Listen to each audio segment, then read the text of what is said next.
Ayan nga. Good morning nga pala. Nandito nga pala ako sa shop ng aking pare, si paring Romano. I-interviewin ko lang siya tungkol sa... Good morning naman. Nag-rally kahapon tungkol sa nanawagan na ibaba ang presyo ng fishball, kikiam, tokneneng, kwek-kwek at calamares. Pare, ano masasabi mo sa nag-rally na yung kahapon na nanawagan na ibaba ang presyo ng kikiam, fishball, tokneneng, kwek-kwek at calamares?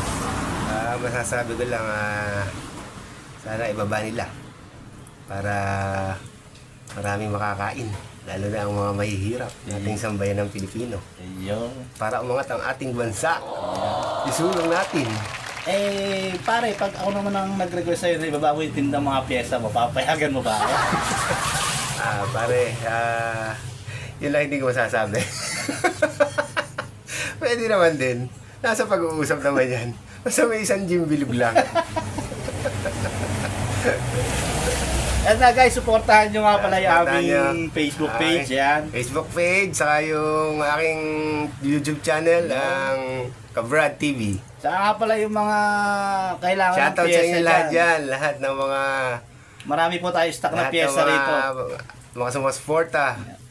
Located lang po ito sa Puro 4. Mga gustong pyesa, marami pong mga nagsabit na pyesa rito. Mga mura lang ibebenta sa inyo ng pare ko. Yan. Okay, salamat sa inyo lahat. Pakisuportahan po kami. Pakisuportahan po kami dalawa. Yan. Peace out! Yeah!